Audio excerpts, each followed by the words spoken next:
investigation done by the Daily Mirror shows that plus-size customers are being charged up to 30% for their outfit. Is this fair? Also, if your partner doesn't show traits of jealousy, does it mean he or she loves you any less? These are many more topics we'll be discussing. My name is Stephanie, and this is Ladies Lounge.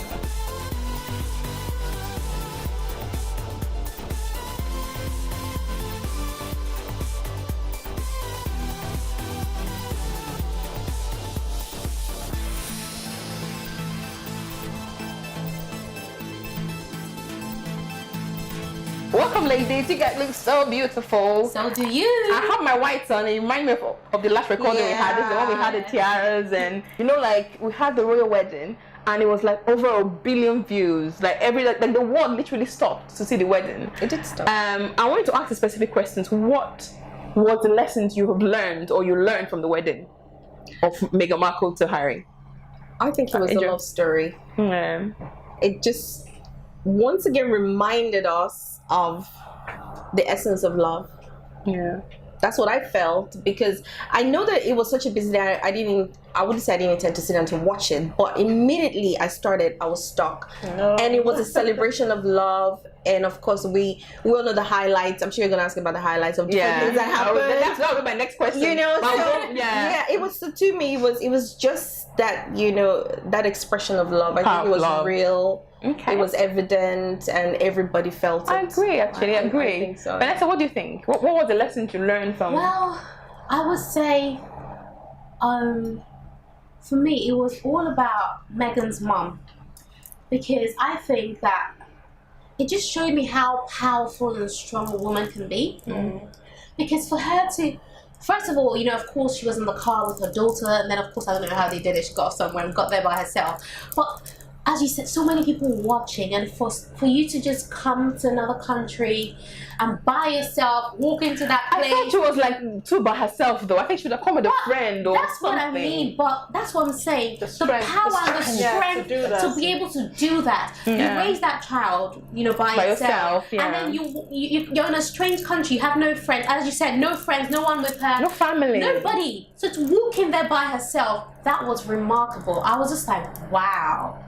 Because I kind of thought about it, that if that was me, I would have been shaking. I know, but she was very composed. She was very, I wouldn't be able to compose myself. And apart from walking in alone, sitting on her own as well. Herself, That was, seriously, that was amazing. Excellent. That was powerful. Yeah. And she enjoyed every moment of it. Yeah, she looked like she did enjoy it. She had tears of joy. Yeah. It was beautiful. One lesson I learned from that wedding is life is never hopeless.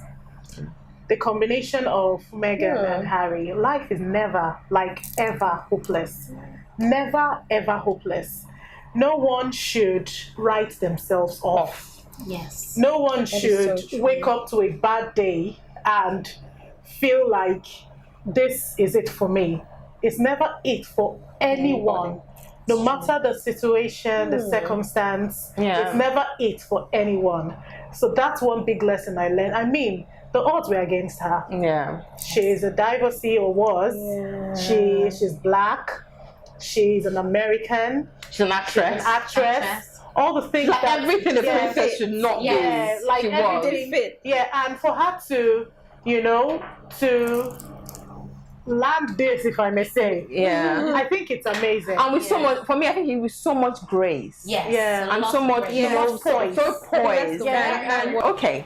Interesting. Right. What was your highlights on the wedding? Oh my God. Bishop Michael did it for me, because when I heard him and he started, and I thought, he's hitting the nail on the head. But he's saying everything that on a normal day wouldn't be said. It's very unroyal-like, right? I don't know there was he was very expressive. Yeah. He was very expressive. He was not trying to tell everybody what they wanted to hear. He was speaking from his spirit. He was speaking exactly what he thought God has given everybody should hear at this time. Yeah, it's very strong. Even though, of course, you can see the facial reactions. So it don't matter to me. They're not used to. They're not used to things. Not, because I don't think they've ever heard a black preacher preach. I was just gonna say that, because if you compare, the other preacher who was there, if you compare, the way the black people preach and the way that it is done like in like a Caucasian church or something, it's totally different. You know, the black people are more expressive, powerful, you know, very animated, and everything, we love it, very strong. So, but for them, they were. I could see some faces. They were like, "Oh," some of them were like, "Oh, this is new. Yeah, this is different." But then, as you said, he delivered a message, and it represented Meghan's culture, which is what was important. Definitely. So for me, anyway, the highlight was the choir. Oh my god, I love the It was choir. heavenly. I felt like I was part of them, even though I can't really sing. But I was just like, yes, sing, sister, sing. I thought it was too short, but I wish it was longer. Yeah, but still, it was still lovely. That was my highlight. That was just beautiful. Okay, so my highlights, I think I have 3 highlights. First of all, Bishop Michael Curry, God sent him to deliver a message, and he did deliver the message. He delivered the message to over 1 billion people on the face of the earth. Talk about preaching the gospel on a platform. I mean, if the world was to end today, as we Christians believe, I mean, we can say the message of the gospel has gone around the world. So that was a major highlight. It was a platform, and he used it very well. He used it very well. And my second highlight was the choir, of course. It was amazing. Then my third highlight, which was the most beautiful part of it, was the connection between Meghan and Harry. Yes. While the message was going on, Meghan was concentrating so much on the preacher. She was soaking it all in, and then they held hands throughout. They kept looking at each other's eyes. Harry was rubbing her hands. Like that approval. It was very. You could see the connection. It was so natural. It was so. I really wish them well. Yeah, I'm sure they would do well. For me, I think my highlight was when she walked to the altar, and he said, "You look beautiful. I'm so lucky to have you." That was just like, oh my god. That was, you could see the affirmation. That affirmation. You could see the genuine connection between them, the genuine love. Yes. My other highlight is when she came out of the car. Okay. I expected a lot more for her dress. But she was beautiful anyway. Okay. I think the dress would have done well. Maybe a red lipstick, or I think she would have done a bit more. But I think that's her person anyway. She's comfortable with her own skin. I think that's my 2 highlights. But the whole ceremony was so beautiful, so surreal. So was that a highlight or a low light? I think it was half like.